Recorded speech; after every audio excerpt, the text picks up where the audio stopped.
ప్రభుత్వ పాఠశాలల్లో tea fibre net ద్వారా నిర్వహిస్తున్న సూపర్ సమ్మర్ క్యాంప్ ను ఐటీ పరిశ్రమల శాఖ మంత్రి శ్రీధర్ బాబు సందర్శించారు. పెద్దపల్లి జిల్లా మంథనిలో జిల్లా పరిషత్ ఉన్నత పాఠశాలలో విద్యార్థులు నేర్చుకుంటున్న ప్రాజెక్టులను పరిశీలించి వారితో ముచ్చటించారు. ఈ సందర్భంగా మంత్రి మాట్లాడుతూ విద్యార్థుల్లో కనిపిస్తున్న సృజనాత్మకత, కొత్త ఆలోచనలు చూస్తుంటే భవిష్యత్తులో గొప్ప ఇంజనీర్లుగా ఎదుగుతారని అన్నారు. రోబోటిక్స్, ఆటోమేటిక్, సెన్సార్ సాంకేతికతతో చిన్నారులు రూపొందించిన మూన్ ల్యాండింగ్ యంత్రం విశేషంగా ఆకట్టుకుందని తెలిపారు. టీ ఫైబర్ నెట్ ద్వారా 5 రోజుల ఈ కార్యక్రమంలో పెద్దపల్లి, సుల్తానాబాద్, మంథని ప్రాంతాల నుంచి 350 మంది విద్యార్థులు పాల్గొంటున్నారని వెల్లడించారు. ఇలాంటి శిక్షణా కార్యక్రమాలను రాష్ట్ర వ్యాప్తంగా విస్తరించి విద్యార్థులను మరింత శక్తివంతంగా తీర్చిదిద్దుతామని మంత్రి శ్రీధర్ బాబు స్పష్టం చేశారు. విద్యార్థులకు, చిన్నారి విద్యార్థులకు కూడా అధునాతనమైన సాంకేతికపరమైన పరిజ్ఞానాన్ని అందజేయాలని రాష్ట్ర ప్రభుత్వ లక్ష్యంతో ఈరోజు సూపర్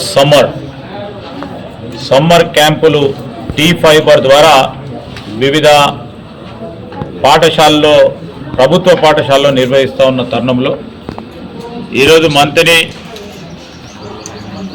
జరుగుతూ ఉన్న ఈ టీ ఫైబర్కు సంబంధించిన సూపర్ సమ్మర్ క్యాంపులకు సంబంధించి కంప్యూటర్ పరంగా ఈరోజు ఏఐ కానీ, రోబోటిక్స్ కానీ వాటిని పూర్తి స్థాయిలో ఒక పరంగా వారి చిన్న వయసు నుంచే వారికి అవగాహన ఇవ్వాలని, వారికి ఉన్న సృజనాత్మకమైన ఆలోచనలు వెలికి తీయాలని, ఒక పరంగా ఏఐని ఉపయోగించుకొని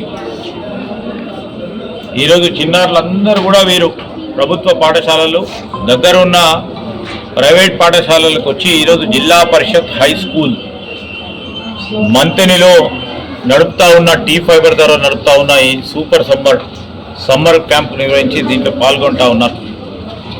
చిన్నారుల ఆలోచన విధానం చూస్తూ ఉంటారు. వారికి ఉన్న సృజనాత్మకమైన, వారికి ఉన్న కళ, ఆలోచనలు చూస్తూ ఉంటాయి. రేపు రాబోయే కాలంలో మొత్తం యావత్ ప్రపంచానికే ఒక ఆదర్శనీయంగా ఒక సూపర్ ఇంజనీర్ గాను, ఒక సూపర్ ఆస్ట్రోనాట్ గాను, రేపు రాబోయే కాలంలో ఈ కంప్యూటర్ యుగంలో ముందుకెళ్లే ప్రయత్నంలో ఈరోజు ఇక్కడ చూపెడతా ఉన్న రోబోటిక్ పరంగా సెన్సార్స్ను ఉపయోగించుకొని మూన్ ల్యాండర్ని ఇక్కడ తయారు చేయడం అనేది ఈ చిన్నారులందరూ కూడా చేస్తూ 3 రోజుల నుంచి చేస్తున్న ప్రయత్నం. రేపు అందరూ కూడా ఈ రోబోటిక్స్ ద్వారా మూన్ ల్యాండర్ని చేస్తూ ఉన్నారంటే ఎప్పుడైనా, ఎక్కడైనా ఈ విధమైన ప్రయోగం జరుగుతుందని వీళ్ళు కూడా అనుకోలే, మా చిన్నారులు కూడా అనుకోలే, మా మంథనిలో ఈ మారుమూల ప్రాంతంలో అనుకోలే. వీరందరికీ కూడా ఈరోజు హైదరాబాద్లో ప్రైవేటు స్కూల్లో వారికంటే మెరుగైన రీతిలో ఇలాంటి శిక్షణ ఇచ్చే కార్యక్రమంతో పాటు వీరందరూ కూడా టీ ఫైబర్ ద్వారా టీచర్స్ వచ్చారు, సూపర్ టీచర్స్ వచ్చారు, మెంటర్స్గా వచ్చారు. What they are doing? Super teachers are creating creators. రాబోయే కాలంలో ఒక సృజనాత్మకంగా క్రియేషన్ని తీసుకురావాలనే ఆలోచన ఇవ్వడానికి వారు అందరూ కూడా వచ్చారు.